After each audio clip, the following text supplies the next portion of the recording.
नमस्कार दोस्तों। क्या आपने कभी ये सोचा है कि आपका सोना खरीदना हमारे देश की अर्थव्यवस्था को कमजोर कर सकता है?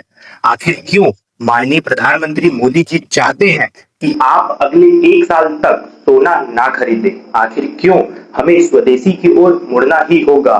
क्या भारत एक बहुत बड़े आर्थिक युद्ध की तैयारी कर रहा है? आज के इस एपिसोड में हम इन्हीं क्यों के पीछे के लॉजिकल पहलुओं पर चर्चा करेंगे। मैं हूं अनुप्रास चौबे और आप देख रहे हैं अनुप्रास एनालिसिस। दोस्तों, डॉलर और रुपए के खेल को हम आसान भाषा में समझते हैं। मान लीजिए ये पूरी दुनिया एक बाजार है जहां सामान केवल डॉलर से मिलता है।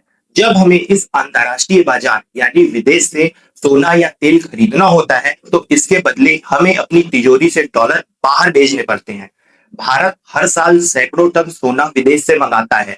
जब हम बहुत सारा सोना या विदेशी सामान खरीदते हैं तो हमारे पास डॉलर की कमी हो जाती है और साथियों, जिस चीज की कमी होती है अक्सर वह महंगी हो जाती है। जब डॉलर महंगा होता है तो उसके सामने हमारा रुपया गिर जाता है और जब रुपया गिरता है तो हमारे देश में महंगाई तेजी से बढ़ती है। दोस्तों, हम सोना कम खरीद कर अपने देश की अर्थव्यवस्था और रुपया दोनों को मजबूत कर सकते हैं। दोस्तों, भारत अपने उपयोग का 85% कच्चा तेल एवं 60% खाद्य तेल विदेशों से मंगाता है। हम हर साल लाखों डॉलर रूस, यूएई, इराक जैसे देशों को देते हैं। यदि हम अपनी खपत कम करते हैं तो इससे हमारे देश का इंपोर्ट बिल कम होगा, हमारी सेहत में सुधार आएगा। इसलिए माननीय मोदी जी ने अपील की कि हमें मेट्रो एवं अन्य पब्लिक ट्रांसपोर्ट का उपयोग करना चाहिए।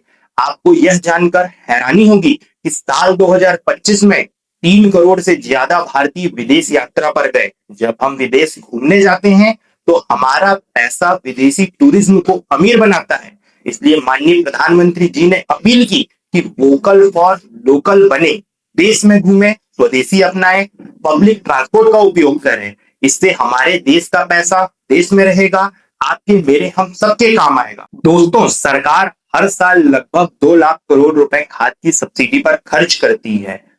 इसीलिए खेती में यूरिया एवं अन्य रसायनों का उपयोग कम करने की अपील की गई है। यह पैसा भी डॉलर बचाने के काम आएगा। साथ ही केमिकल वाली खेती कम होगी तो हमारे थाली में शुद्ध पौष्टिक अनाज आएगा, जिससे आपकी मेरी हम सबकी सेहत सुधरेगी। दोस्तों, यह अपील केवल इकोनॉमी सुधारने के लिए नहीं बल्कि आपकी मेरी हम सबकी सेहत संवारने के लिए भी की गई है। दोस्तों, ये अपील केवल एक नेता की सलाह नहीं बल्कि भारत को आर्थिक रूप से आत्मनिर्भर बनाने की रणनीति है।